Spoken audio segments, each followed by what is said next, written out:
Saving starts with internet and wireless from Xfinity. Because when you get Xfinity Internet and add mobile, you can save up to $400 a year on wireless. Enjoy fast, reliable internet at home and nationwide 5G on the go, included at no extra cost. Get Xfinity Internet and mobile together and ask how to get an eligible 5G phone on us. And for a limited time, $300 back. Don't miss out. Go to Xfinity.com/start saving. Call 1-800-XFINITY or visit a store today. Restrictions apply. Savings based on optimized pricing. Actual savings may vary.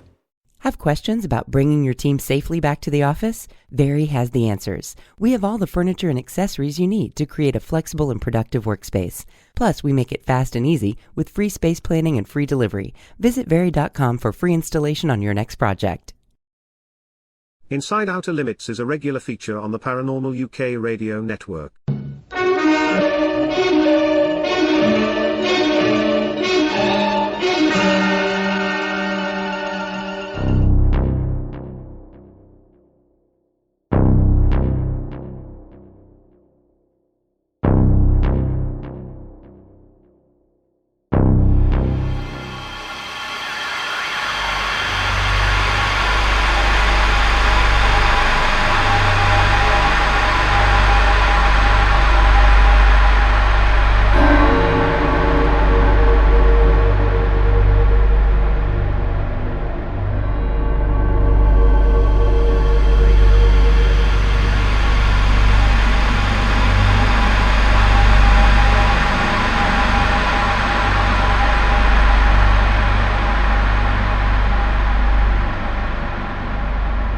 Neither Chris Evers, Philip Mantle, Inside Outer Limits radio show, Flying Disc Press or Outer Limits magazine endorse any of the products you may have heard advertised at the beginning, the end, or inserted into the middle of this show. The only products we do endorse are those that are strictly affiliated to Outer Limits magazine, or Flying Disc Press. We now hope you enjoy the show, thank you. Outer Limits magazine presents A Fourth Encounter.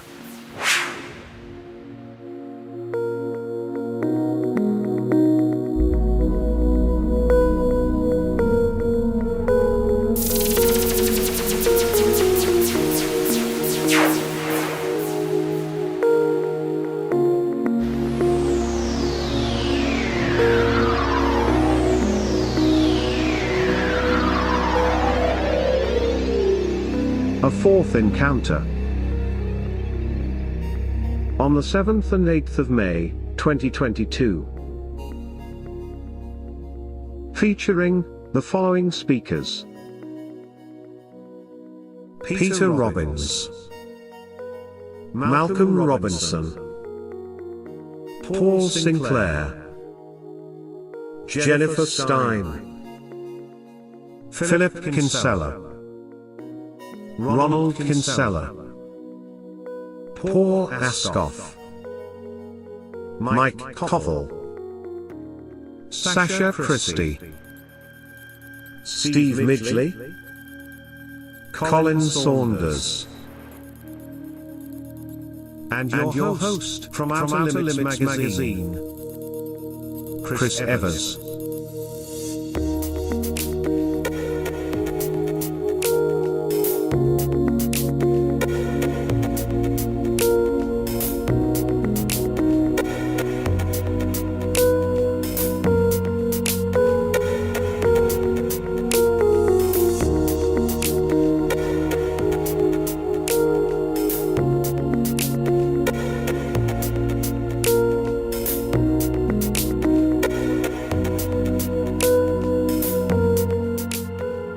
Featuring previously advertised speakers.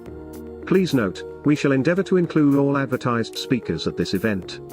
But, if government guidelines prohibit their travel and attendance, we shall run the event with a full list of only UK-based speakers. Also note that you may be required to prove your vaccination status to enter the building and attend. We will follow government guidelines. Therefore, it is recommended to check the OLM website on a regular basis, where tickets can also be purchased. We look forward to seeing you at our A Fourth Encounter event.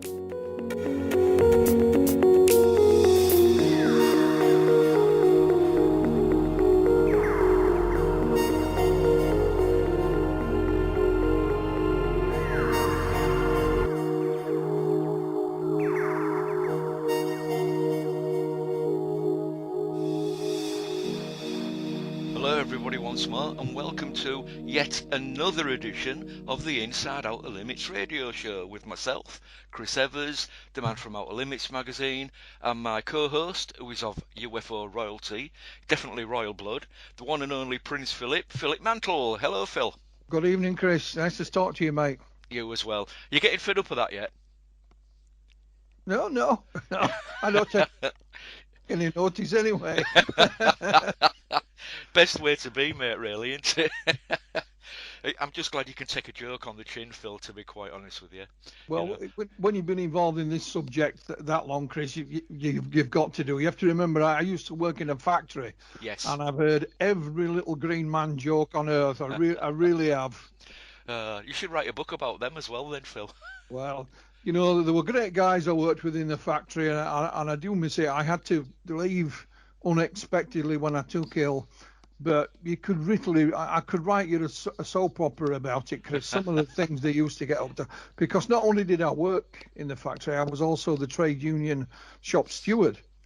So I had to represent a lot of these gentlemen that I worked with for crimes and misdemeanors of one sort or another. I always said, look, you know, I'm not religious, but if I was, I'd never go to heaven after all the lies I've told for you lot. You know what I mean? Oh dear.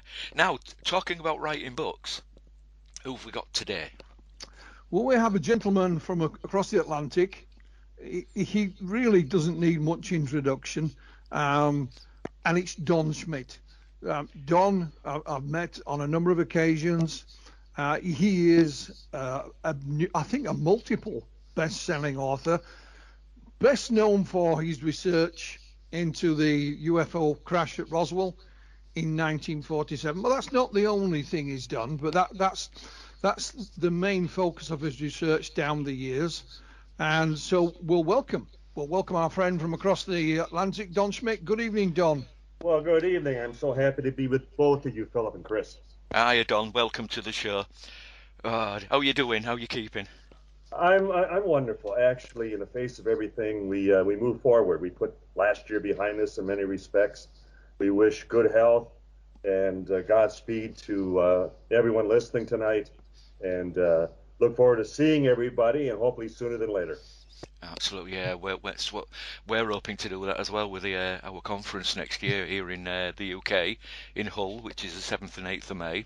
And we've got a gentleman coming over who you may know of, you may have heard of him, by the name of Peter Robbins, and also another young lady by the name of Jennifer Starn.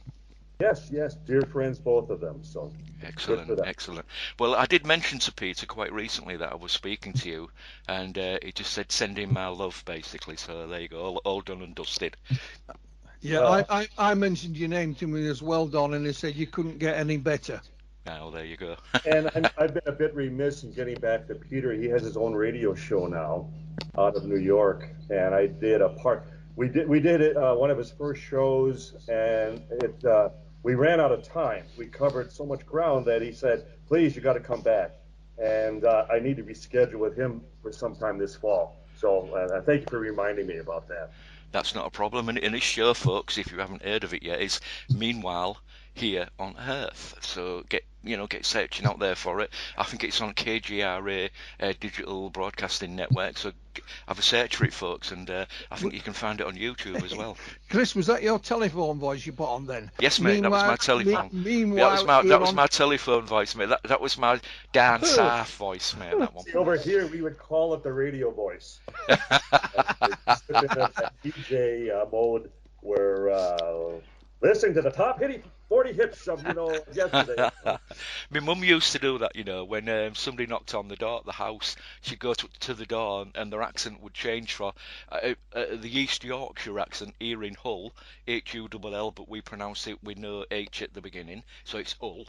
And my mum would put a posh voice on when she went to the door or she answered the telephone. So it must be a habit that she's passed on. So, John,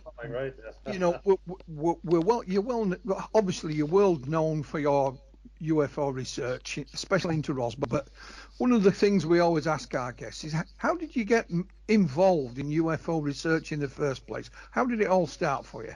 Well, I can honestly say out of the John F. Kennedy, the JFK assassination.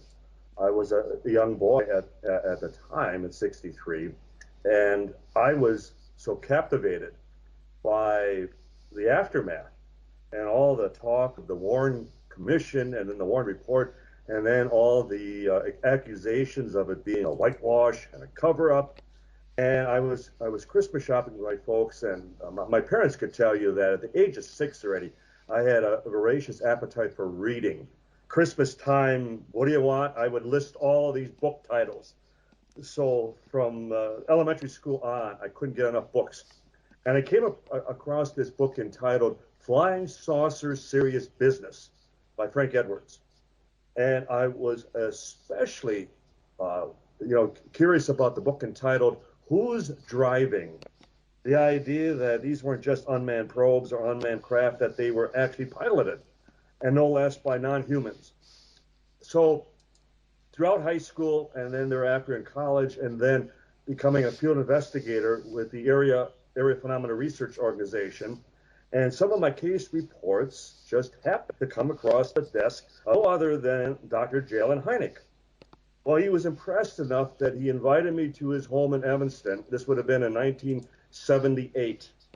And within a few visits, I was asked to work with him, become a special investigator with him. There were a handful of us at that time.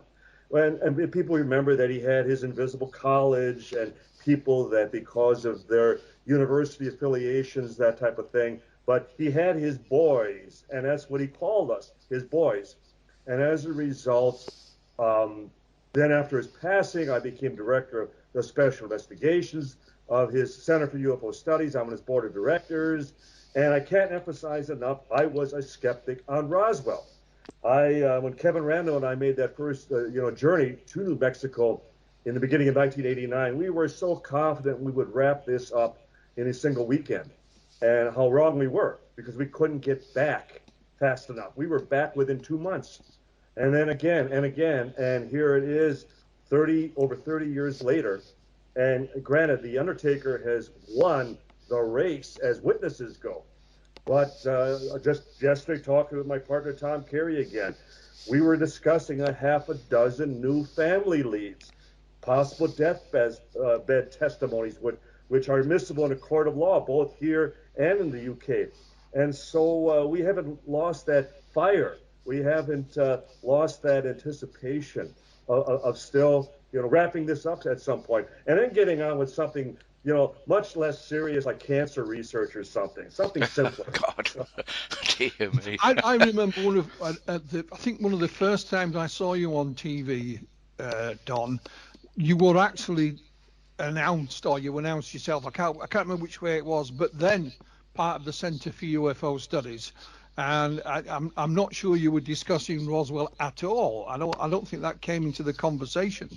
But I don't know what TV show it was. I can't remember. But I remember you being on it.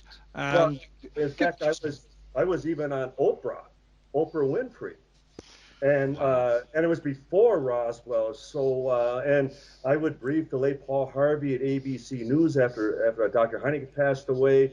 So it was wonderful working with the man, with the foremost authority on the subject, and not only as a mentor, as a teacher, but as a dear friend. And I don't think there's a day that goes by, Philip and Chris, that I don't think of Alan Hynek.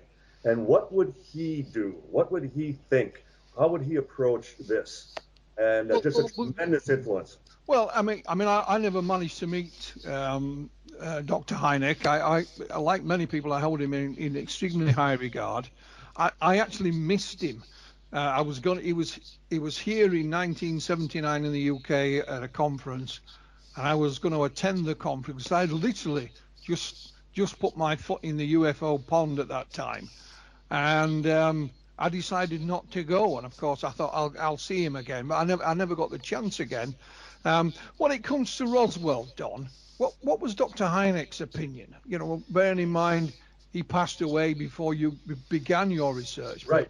Did it ever come up in the conversation at all? Not personally, but we discovered, well, we knew beforehand, especially with the late Len Stringfield, who, with his affiliation with NICAP and then with MUFON, that he started to collect crash retrieval cases. And then when he had that presentation at the MUFON conference in Dayton, Ohio, of all places, where Wright-Patterson Air Force Base is located, and he presented that very paper. Well, Hynek was sitting in the audience because Hynek already had been hearing rumors, and as he would later confess to his personal secretary, Jenny Zeidman, that the Air Force had told him that they had one in their possession without going into detail. And then Jenny, well, where did you hear this? And Alan passed a note back to her at a dinner, at an awards celebration, well, the Air Force had. So Hynek not only saw that this would, be the climax, the epitome of all of his research, that he could demonstrate that we had one in our possession. In fact, the last time that we even had dinner together, and as an astronomer, he had a very difficult time wrestling with the vast distances from point A to B. Mm-hmm. And he just could not comprehend that we were dealing with something physical. But yet he had to concede that as he was pounding his fist on the dinner table to me, and he was going, Don, it's smacking more and more of nuts and bolts. In other words, you go across the street and kick the tires. And so that's where he became all the more intrigued with crash retrieval, because he could then point his finger not up at the sky, but the government, and say, you're holding back. I was the consultant on your Air Force Project Blue Book for almost 20 years, and I believe that I am owed some answers. And when he passed, we discovered in his private files that after he had left the Evanston, Chicago area, and he went to Scottsdale, Arizona, and he was willed an abandoned observatory in the Truth or Consequences area of western New Mexico. And whenever they would go and do some, as far as refurbishing and maintenance and trying to bring it back into working order, he was slipping over into Lincoln County, central New Mexico. And he was interviewing Roswell ranchers from 1947, and his handwritten notes talking to the Proctors and the Stricklands and the Saltemeyers, who were the very people involved back at the time. And at the top, this needs to be investigated, that type of thing. So the irony that we've come full circle, that Alan Hynek, even posthumously, led us to Roswell, and we didn't even realize he was doing it till after he was gone.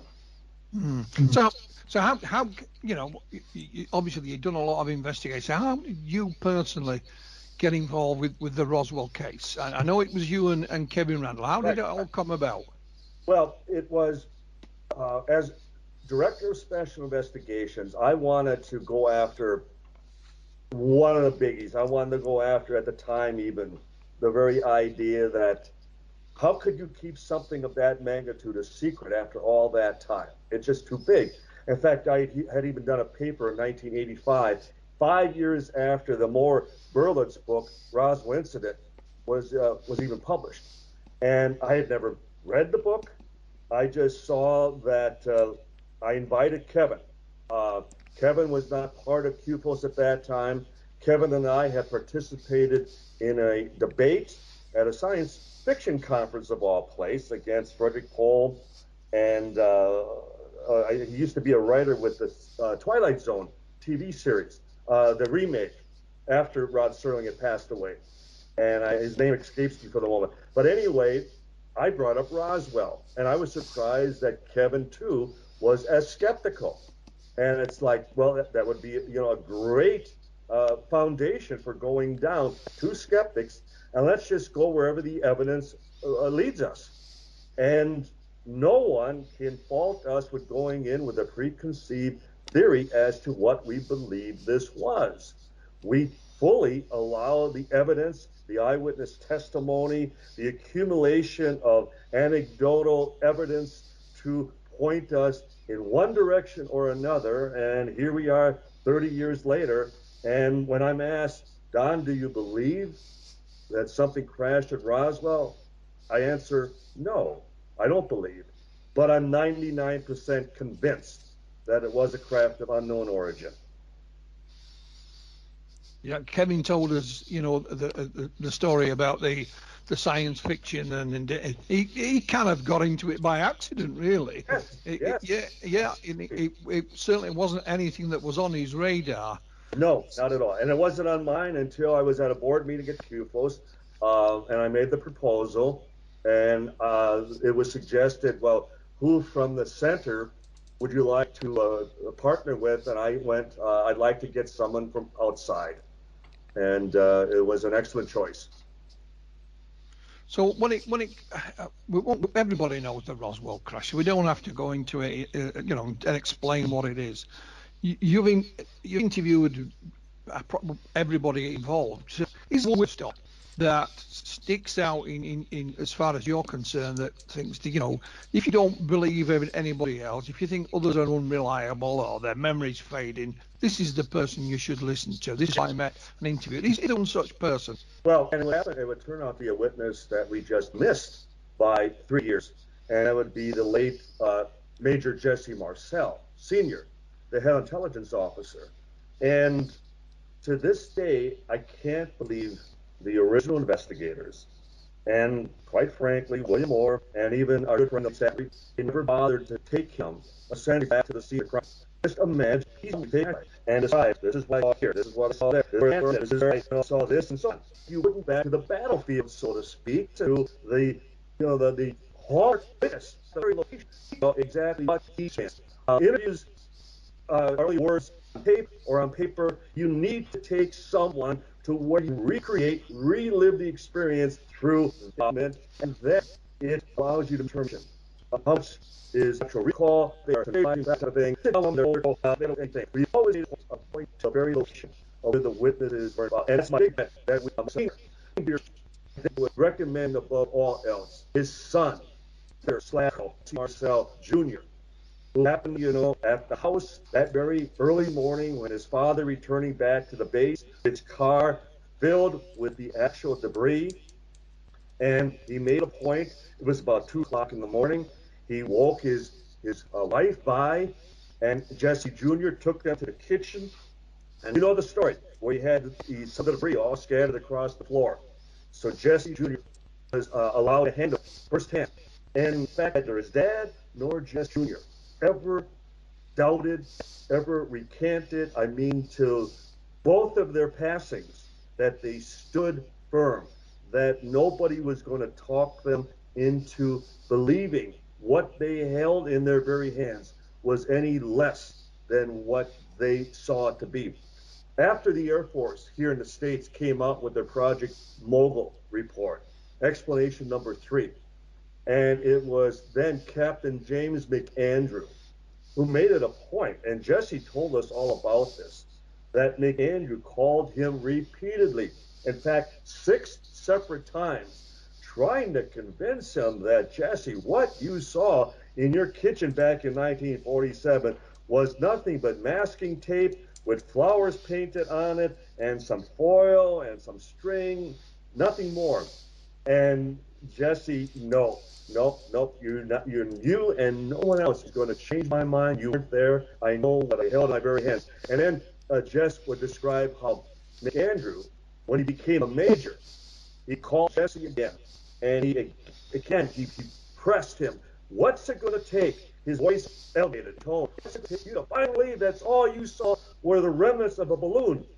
And Jesse reminded him, he called him, listen, Sonny, I outrank you.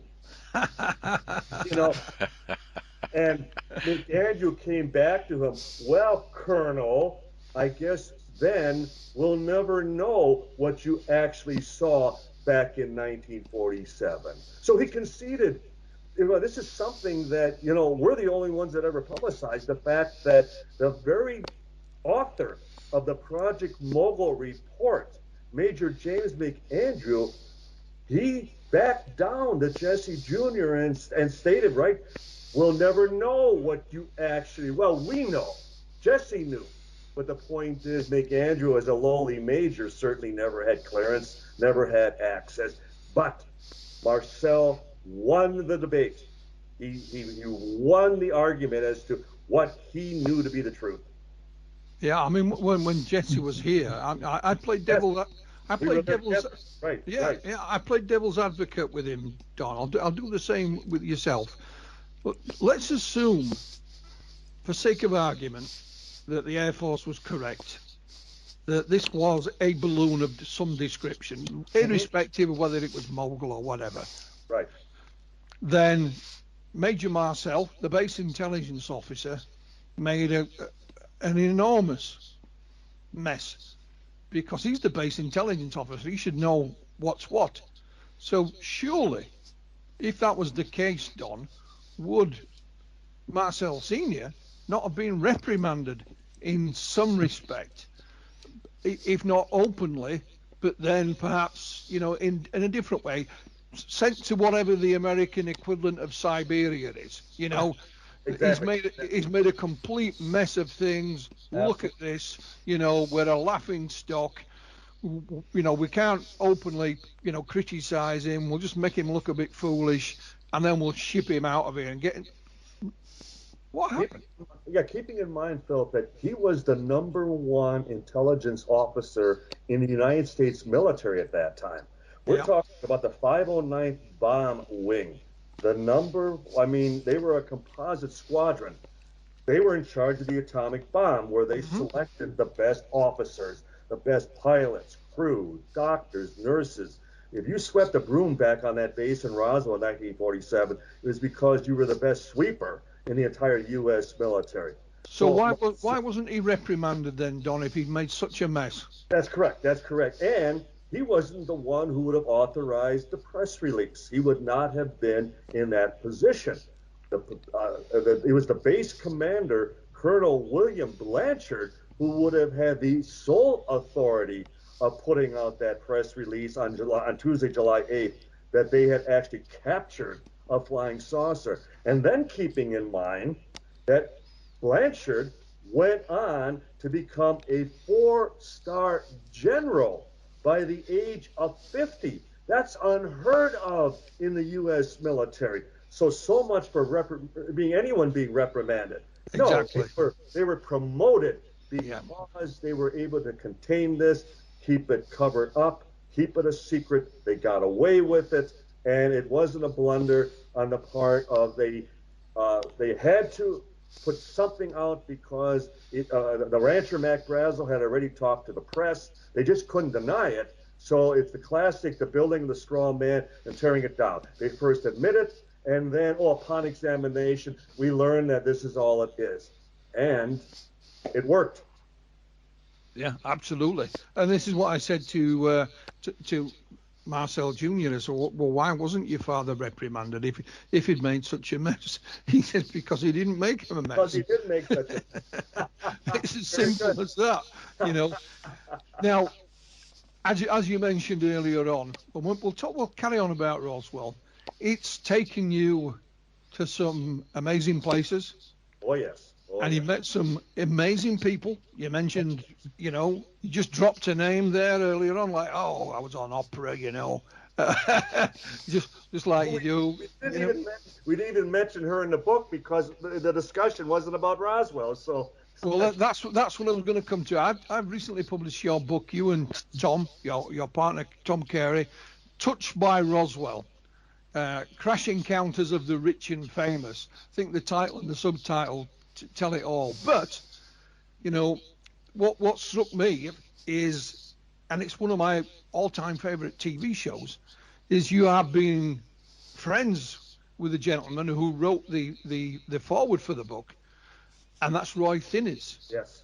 Of course, Invaders fame. Yes. And to this day, I still think it's an iconic TV sci-fi show, whichever way you want to look at it. And I remember watching that as a young man. So just give an example, Don, of some of the things, some of the places that are in touch by Roswell, some of the people that have been affected by this case. You've kind of actually jumped in there a little bit there, Phil, because I was going to say to Don, can you tell me what Bill Clinton, astronaut Edgar Mitchell, Christopher Reeve, John Denver all have in common? Yes. which is part of the write-up for the book, but you've jumped in there, mate. Well, I'd guess and say they're all American. Yes, good guess, mate. Right, what's the next subject? Well, John Denver's father was an ace from World War II, and he was stationed at the Roswell Army Airfield 2 years before the incident, and John Denver was born there at the base hospital. Ah, right. So we're talking John Denver, singer-composer, the late John Denver was born in Roswell. Now, you mentioned Christopher Reeve, who will, to me, always be Superman. Yep. Superman. And we were in the process of finalizing the Roswell script, and I had been working very closely with our executive producer, Paul Davids. And we're talking about the Roswell movie, which starred Kyle MacLachlan, Martin Sheen, Dwight Yoakam, Kim Grice, Bob Gooten, Xander Berkeley, Charles Martin Smith. We had a wonderful cast. And Jeremy Kagan, award-winning director, receives a phone call. And it happens to be from no less than actor / Superman, Christopher Reeve. Chris tells Jeremy that I've read their book, which the movie was based on, UFO Crash at Roswell, Kevin's and my first best-selling book.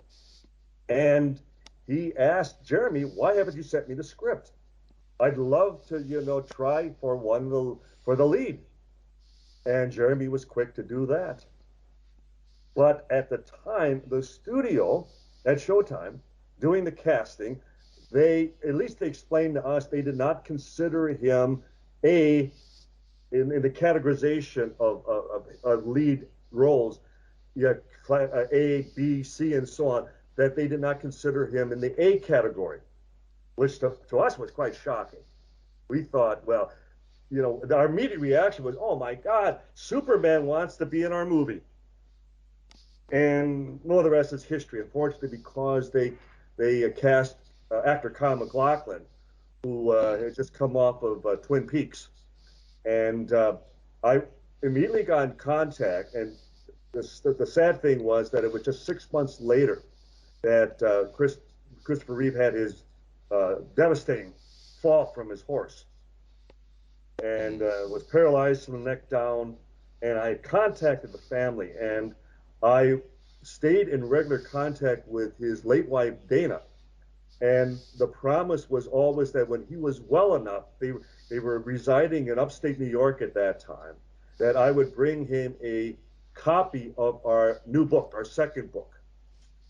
And it never happened because he just never recovered to the point that I got to go ahead. And to this day, that very book I have on a coffee table in my office with the Superman emblem over the jacket. And that would have been Christopher Reeve's book. So what could have been? Yeah, but Kyle MacLachlan, an excellent actor in his own right. And I'll tell you a little story myself about Superman. In the winter of 1978, over into 1979, I worked in West Germany and couldn't speak a word of the language. I mean, not a thing. And I went to the movies.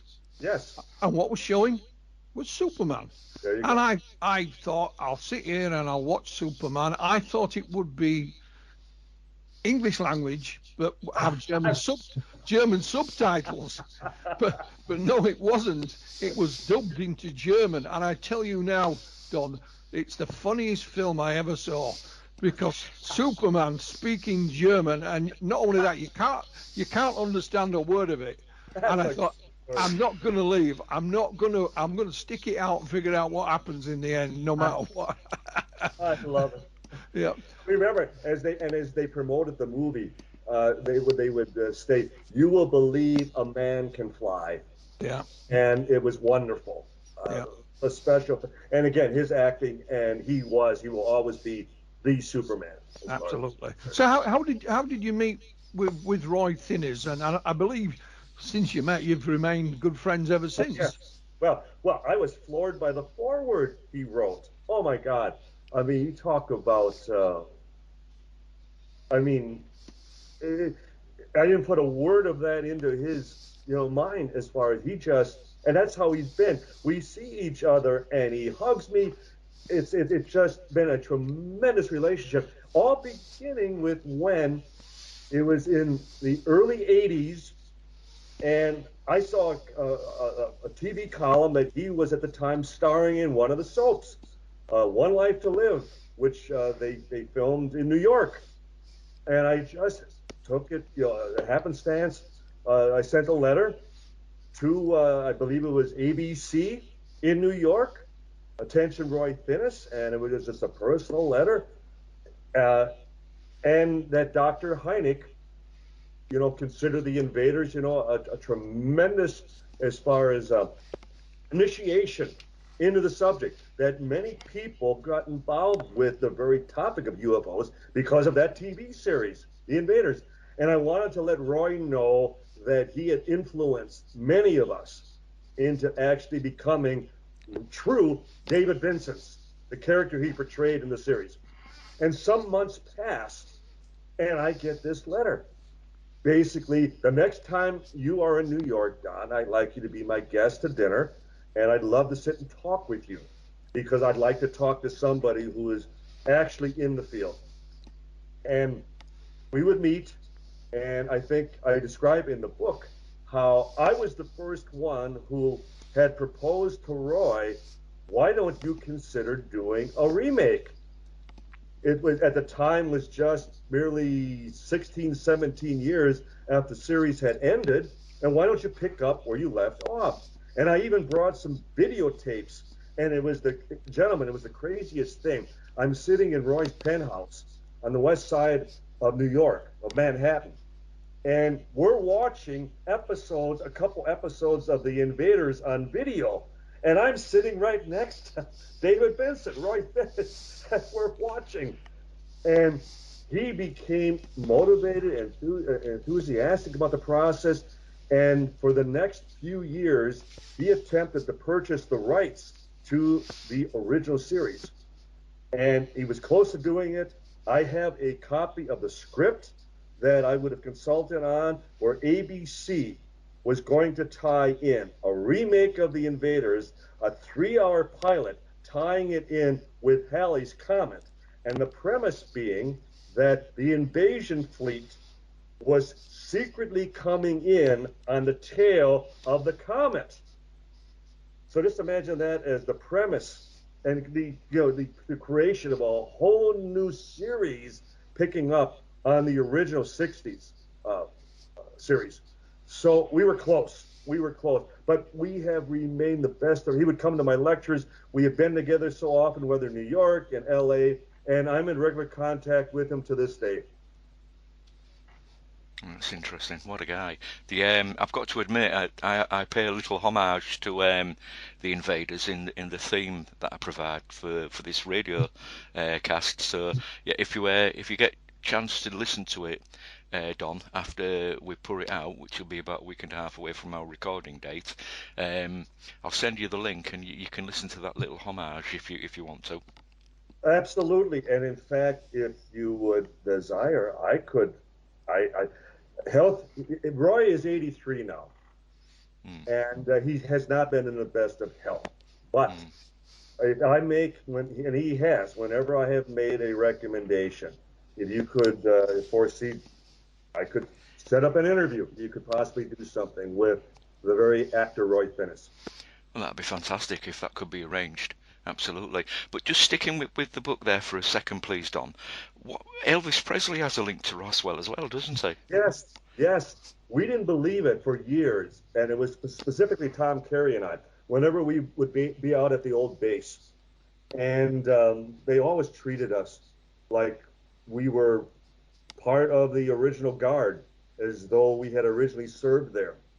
And they would take us up into the tower, and they would present us with caps and shirts as far as commemorating, as far as the organization of national, as far as radar tower opera, that type of thing.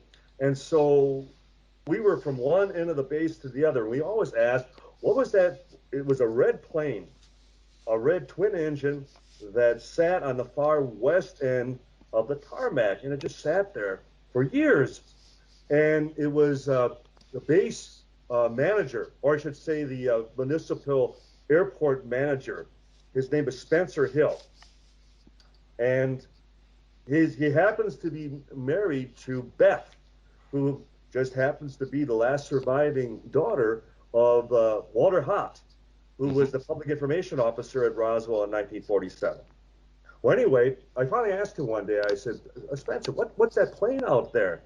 And he laughed and he went, oh, that's been out there for years, and we're waiting for a collector who happened to purchase it, but he's yet to pick it up because obviously the Southwest, Arizona, New Mexico are wonderful storage places for old aircraft because of the arid temperature. Nothing rusts or deteriorates there.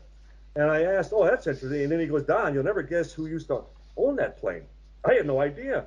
And he says, Elvis. You're kidding. He goes, no. In fact, if you want to go out, you can go check it out.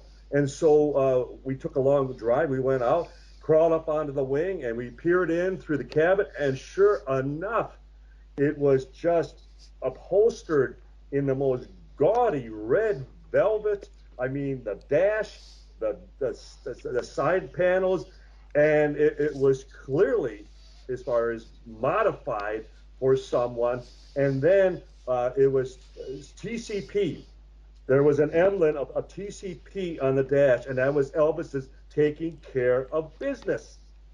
So we were convinced, and then later the collector finally picked it up, and as it turns out, yes, indeed, it was one of Elvis's own fleets that happened to be stored at Roswell at the very airfield all those years. Absolutely fantastic. That quite surprised me when I saw that in the book, to be honest. But then again, I suppose he had to keep his aircraft somewhere. Well, you would be surprised, and Philip, if you ever get back to Roswell, and we certainly hope you will, and hopefully I can arrange something on that order at some of the future festivals. But just the squadrons, the fleets of just retired aircraft, just covering as far as the whole former base. Whether the old Northwest Airlines or TWA, even foreign aircraft. And what they often do is there are companies there like Kafu Aerospace and Stewart Industries where they refurbish these aircraft and then they sell them privately. In fact, actor John Travolta just purchased his latest 747 at the facility in Roswell. Excellent. I know. Well, I know you was a founder of the famous International UFO Museum at Research Centre over there at Roswell. Are you still involved with that, Don? Oh yes. In fact, we pretty much have updated all of the displays over the last 2 years. We've made them much more interactive, and I go back in 2 weeks. What we're creating now is a wall of witnesses where we're going to have 200 witnesses, their faces and their brief testimony, all demonstrating whether military, whether media, whether civilian, all the ranchers, they're hired, everyone and anyone who was involved back in 1947, that they're all reading from the same script. They're all essentially talking about the same event. And the gift shop, we've drawn over 4 million people from all over the world. And we're coming off of a March, April, May, June, and July now that have been record-setting. So even in the face of COVID, that the museum is doing better than ever. Excellent. Now, of course, you will be aware of the recent Pentagon release and the COVID-19 relief bill report, etc., etc. A lot of people were expecting the report to even go back as far as 1947 and Roswell. Yes. Was you disappointed that it wasn't even mentioned, or did you expect it not to be mentioned? We had no expectation of anything as far as breakthrough or anything as far as any form of disclosure. I think at the most we suggested there might be disclosure with a small d, that type of thing. And I know, Philip, you felt the same way, that this was going to be all blown out of proportion and become, much to do about nothing. Because in their limited focus from 2004 to the present, it provides them with a high-tech contemporary out that they can still either point their fingers at the Russians, the Chinese, or even as the Navy since has acknowledged that they have been experimenting in the Pacific with plasma technology, plasma that takes on the shape of glowing orbs and will zigzag and maneuver and do things, even go into the water as described.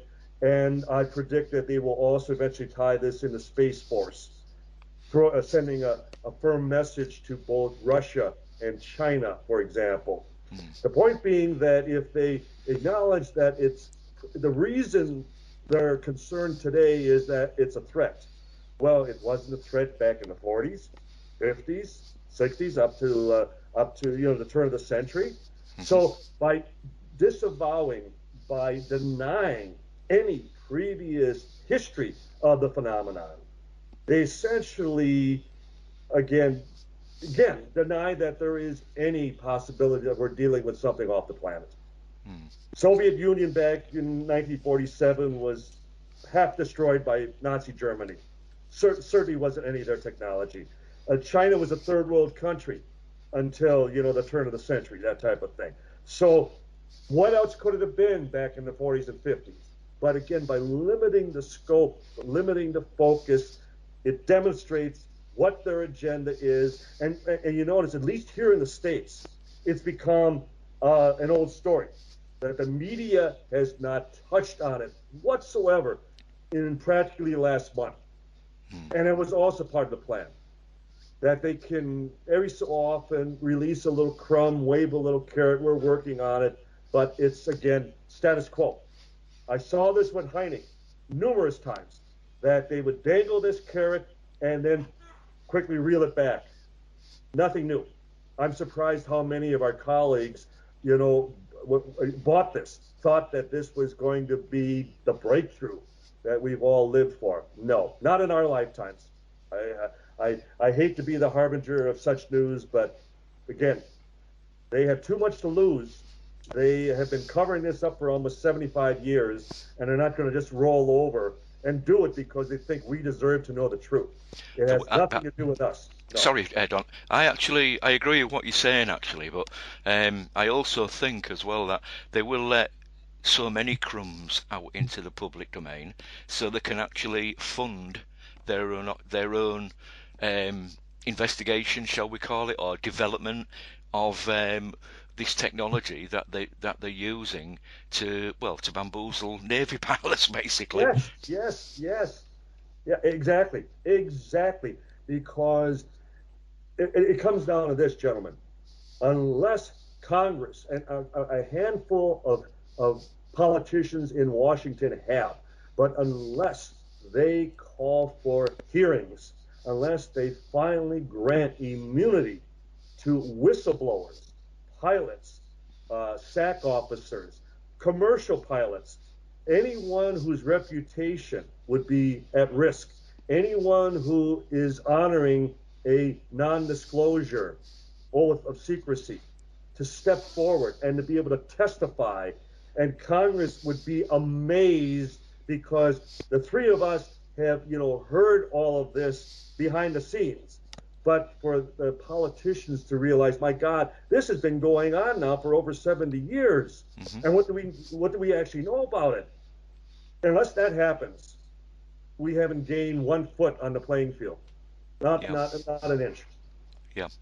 The thing that struck me more than anything is when they released the report only a few months ago now, they did in so many words admit that yes, there is something behind these UAPs. Well, yeah, we know that, but where it's coming from is the argument, of course. But yet they kind of admitted by releasing this new document that they have lied since 1947, that there is something going on behind these unexplained. Well, we know that they've been deceiving us since 1947. They only acknowledge that they have been withholding a final conclusion since 2004. They don't even acknowledge that there was a phenomenon before 2004. Yeah. Absolutely. And don't forget, Don and Phil, that we only got, was it 9 pages out of a 17-page report? That's correct. And the Congress is still waiting for their classified report that they were promised. If I remember correctly, in the COVID report that was recently released in July, they did say didn't they give them 30 more days to come up with a scheme or an idea on how to investigate the actual sighting reports. That is correct. And here we are now. It's going on. It's over 2 months, and they are still waiting. And I'm surprised that elements, as far as especially like Senator Marco Rubio, who is the co-chair of the Intel subcommittee, that they haven't been more demanding of essentially what the deadline, the fact that they were the ones who originally called for the Pentagon to provide the report. And why the stalling, the delaying of something, again, that as we all know, they've been working on for over 70 years, and now they need time? No, they need time to come up with an alternative solution, and that's why they're still stalling. But that was always the case even with Roswell. The fact that the government here in the States is presently up to 4 official explanations. I joke that, husbands, try that with your wives. But the government does it, and it's like, well, what do we expect? But it's always a stall tactic. It's buying time. So you hope that the press either gives up, goes away, and forgets about it, or crucial witnesses pass on, or they get cold feet, or they get that phone call warning them to back off. But unless, again, Congress, and it would be a first. It's always been talked about, but it's never been done. If Congress were to finally say, we are going to grant these people immunity, and we're going to call special hearings and allow them to testify on their own personal UFO encounters, again, it was a lot of nothing that we once again had predicted. Yeah.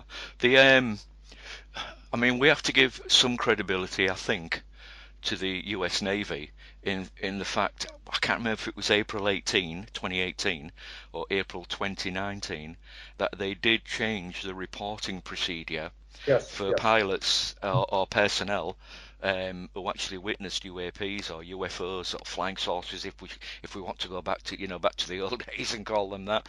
So we have to give them some credit for that. And I suppose a little bit of credit must go to people like Tom DeLonge for kind of and Lou Elizondo for bringing some of this out into the public domain. But we now know, of course, that Lou Elizondo has left to the Stars Academy, so there must be some kind of arguments or some disagreements going on there. Well, and again, that's another show, or that has nothing that I'm really concerned about. I've had discussions with Lou Elizondo on 2 occasions, and the moment I bring up Roswell, he doesn't want to go there. He brings up that he still is on security oath. I know that. I've been advising people to that since he's gone public, that he's still kept on a short leash. He's only going to discuss what they tell him he is able to discuss. Yeah. And one of the off-limits topics just still happens to be Roswell. But one of the things that I had hoped, or at least when asked the question, I wanted to believe that maybe this was finally the Navy stepping forward and saying, we're tired of the Air Force speaking on our behalf regarding this subject.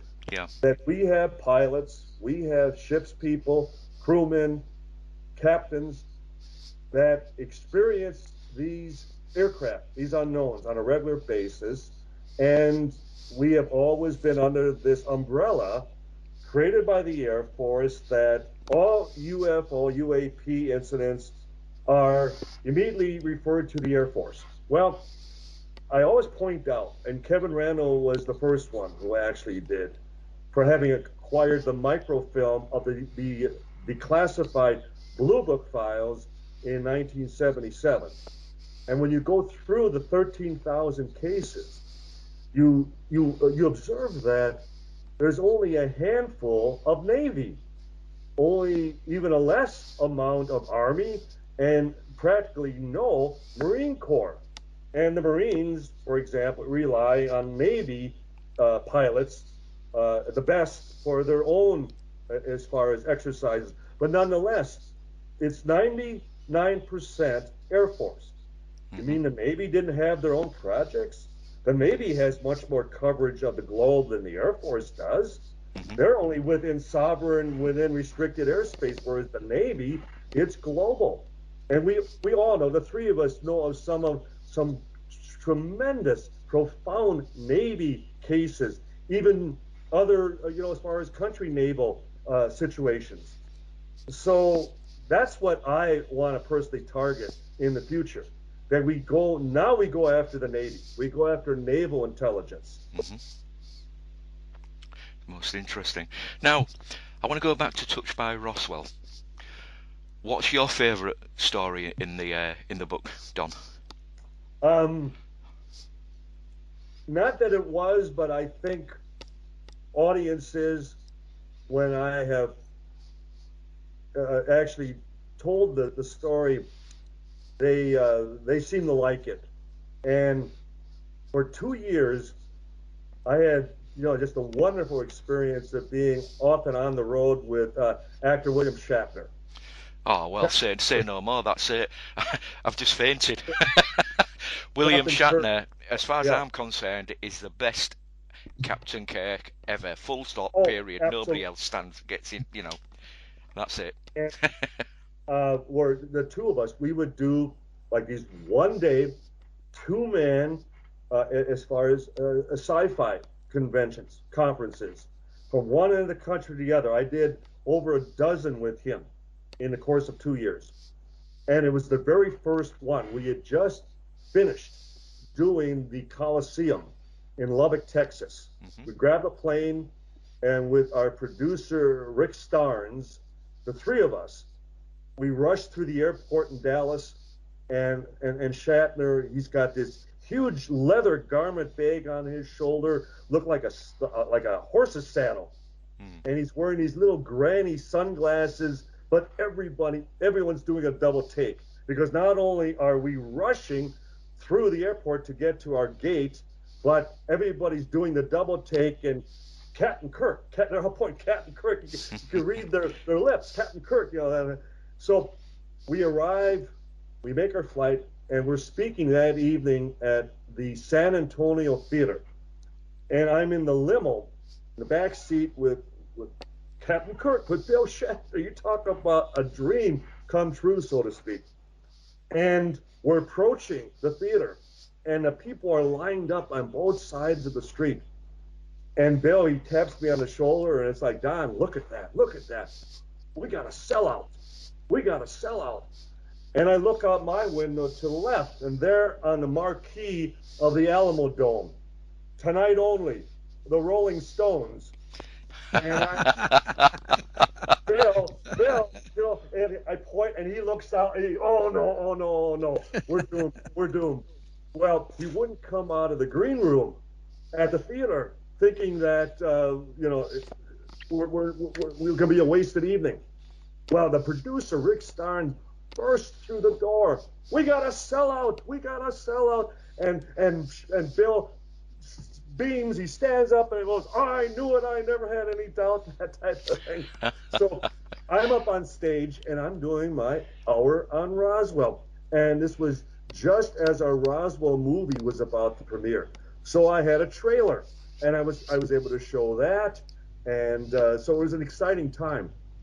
And out of the corner of my eye, sitting at the end of the first row, just, looking up at me, so confident and so, as far as happy, but Bill Shatner, Captain Kirk, big smile on his face, and I was quite honored. Well, later, as we finish, we're backstage, stagehand comes running, and Mr. Shatner, where were you? We were trying to find you. Well, I was out in the front row. I was listening to Don. Well, you'll never guess who was backstage wanting to meet you. Well, who? The mayor? Well, no, Mick Jagger. While they were while I was on stage, and they're trying to find Bill Shatner, who's sitting out in the audience, end of the first row, listening to me. The curtain directly behind me, Mick Jagger is pacing back and forth as they're trying to find, Bill Shatner. So I'm the only ufologist in the world who can say that I was sandwiched between Bill Shatner and Mick Jagger while I was giving a presentation on Roswell. Oh, brilliant. That's brilliant. I'm very jealous. That's all I'm going to say. Oh, well. I mean, in the book, Don, Touched by Roswell, I mean, there's lots of stories, but there's one that has a link to the UK as well, and that features Huey Green. Yes. Could you tell us about that for those that don't know who Huey Green was? Well, that was a chapter or a section that Tom wrote. So we just talked about that the other day, and the fact that neither one of us knew that Huey Green was a famous British actor. And he had just finished filming a film. Tom would know the name of the movie. Maybe you could help me, Philip. In Hollywood. And back then, because flying was such a premium, that you literally drove cross country. And he was heading back to, I believe, Philadelphia. So he took the long way, and he was coming through New Mexico. He just finished his film, and there, one of the ABC radio broadcasts talked about the crash of the flying saucer. And the fact that he made note of that, and by the time he returned home into Philadelphia, it was a dead story. He couldn't get any additional news on it, and so it always puzzled him. And when he was interviewed many years later, that he heard it, that it was just a matter of fact that we actually have captured a flying saucer, and then how quickly it just died. How could a story that big, just disappear? But that Huey Green, I mean, much as you described, Phil, the fact that he was a famous British actor. And, I mean, I think the movie you're referring to is called If Winter Comes. That is correct. And prior to that, he was actually a flight lieutenant and later became a major in the Royal Canadian Air Force. In Canada, that's correct. Yeah. For those that in the current generation, Huey went on after his acting career, I don't know if you're aware of this, Don, to be a famous TV presenter here in the UK. And amongst the many things he did was a show called Opportunity Knocks, which was the X Factor or American Idol of its day, and it launched the careers of many entertainment personnel, pop groups, you name it. So that's what he's probably best known for here in the UK is Opportunity Knocks. Hugely successful, Don. And obviously, as you described, that he then influenced and provided many a celebrity, many an entertainer in England as far as with such opportunities. So that's I'm happy to hear that. Well, absolutely. And what we did many years after the event, of course, this was always a rumor floating around about Huey Green. He'd sort of fallen by the wayside, as many TV presenters do. But when I was part of Bufora, we had a gentleman called Nabil Shaban, who was an actor, and Nabil still is an actor. So we got Nabil on our behalf to contact him. I don't know whether he went through the Actors Union Equity or whatever, Right. But it was another showbiz chap contacting him, not a UFO research group. And basically, Nabil just asked him if the story which you've just related was true, and he confirmed it for us. And it's a fascinating little link to here in the UK. Another one of my favourite stories in Touched by Roswell is Jackie Gleason. Oh yes. Because he's in one of my favourite films, as Sheridan Buford T. Justice. Oh yes. I could watch Smokey and the Bandit every day. I really could. And but of course, even I mean, he was a world famous actor and comedian, not just in the States. Tell us about his connection with Roswell. Well, it wasn't directly with Roswell as much as I think most within the UFO community know the story that Nixon and Jackie Gleason, President Richard Nixon, were close personal friends. In fact, they were golf buddies. They would often, be on the golf course together. And Gleason, who happened to at the time live just outside of Fort Lauderdale, Florida, and he had an afternoon's day of golf, and he was at a guest house someplace at the country club. And who should be at his door that very evening, but without any as far as Secret Service or any aides or anyone else, but the very president, as though, let's go for a drive. And for anyone who might think that, well, it's not common that a president would ever, get behind a steering wheel of his own vehicle, I would challenge you to go look that even President Harry Truman acquired a speeding ticket on one occasion as he was racing to a meeting in Washington while he was president.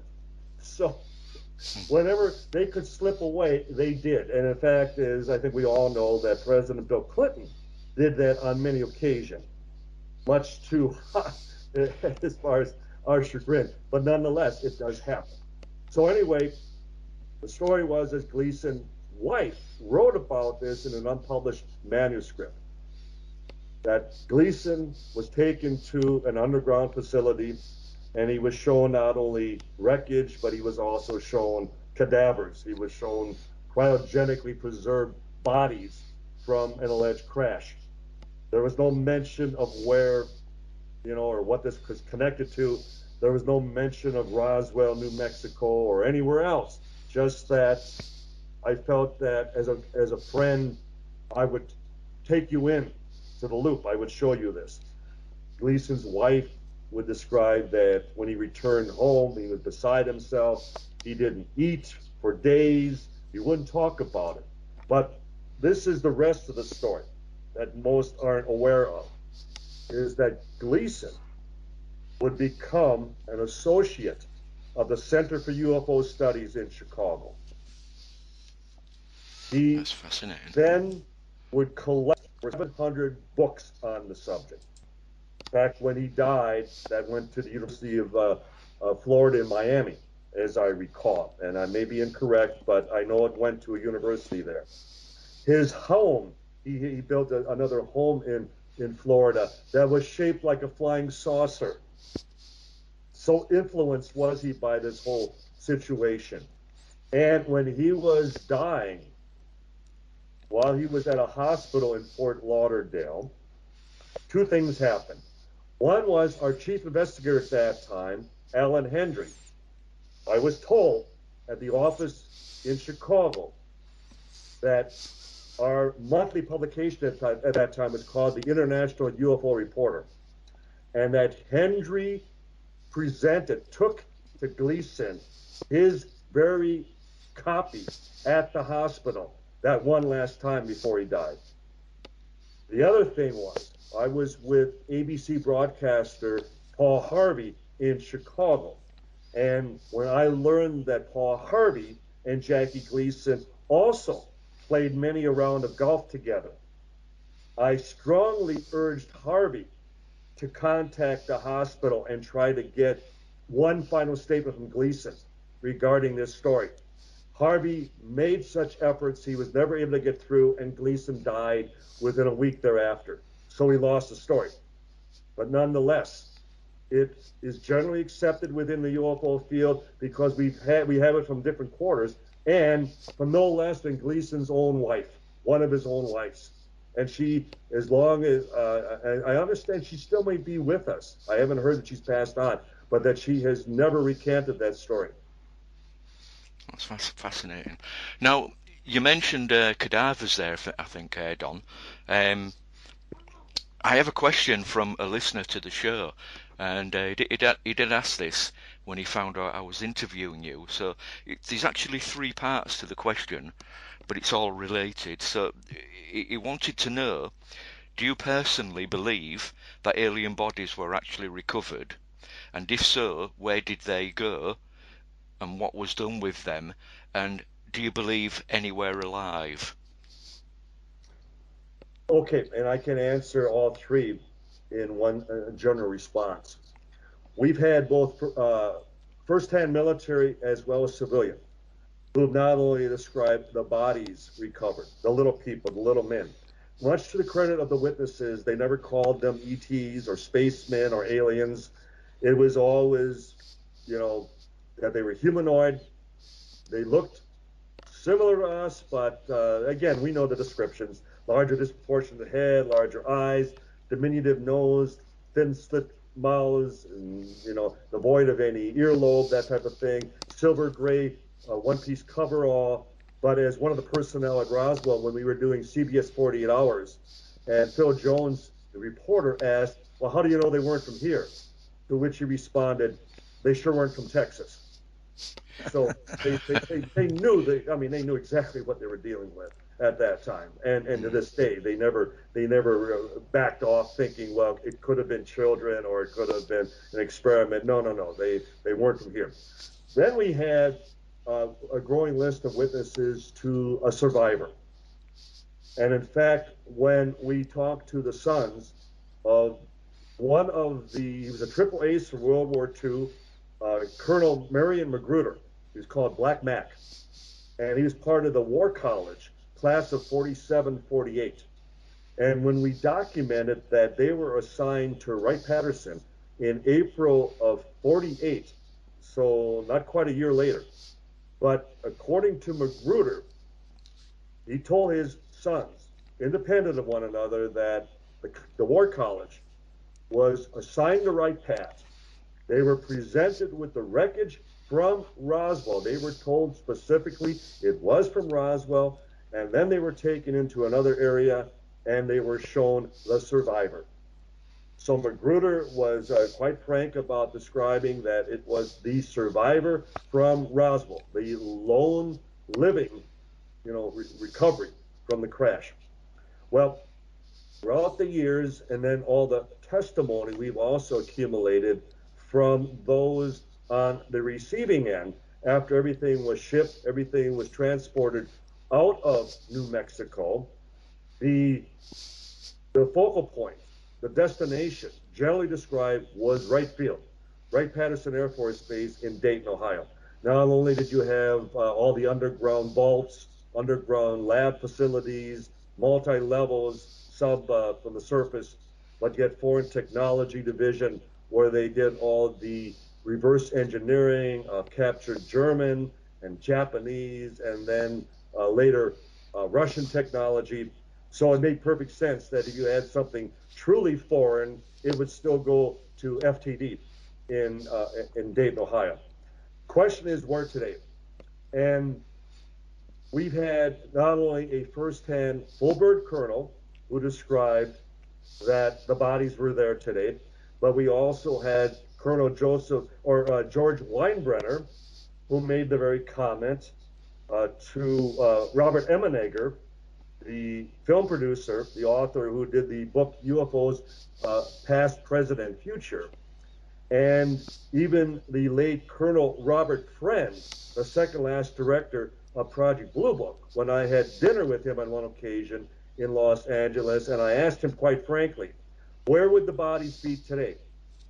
And if indeed there were bodies. And all three of these sources said specifically, Dugway, the military facility in Dugway, Utah, which turns out to be the biological medical research facility.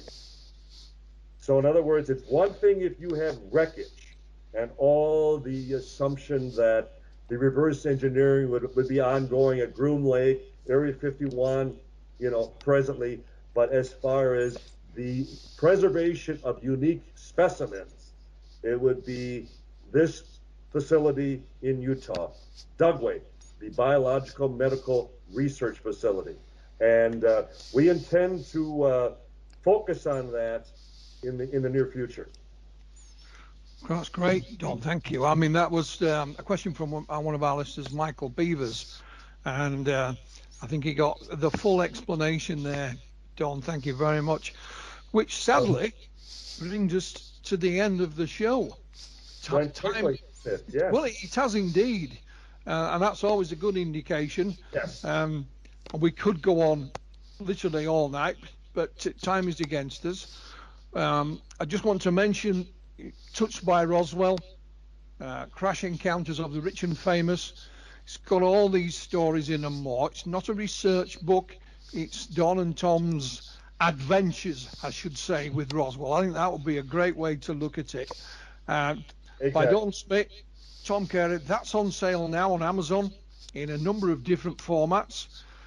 We'd like to thank you for your time this evening, Don. It is, as always, a pleasure to speak to you. Yeah, can I just back up there, please, Phil, what you've just said there. Absolutely brilliant, Don. We really, really want to thank you for your time. We got there eventually, after some little gremlins, but we're okay. That we finally did, yes. My regrets, it's taken this long, but all the more reason we should do it again, make it a regular thing, because we can easily fill as much time as we have available. We're all getting older. And above everything else, we all have to come together and come up with some answers while we still have time. If not for us, for our children and our grandchildren. Absolutely. So, I enjoyed it thoroughly. Thank you both, gentlemen. Over to you, Phil. Well, no, the thanks is all ours, Don. Like I said, once again, Touched by Roswell. So it's available on Amazon in a whole variety of formats. We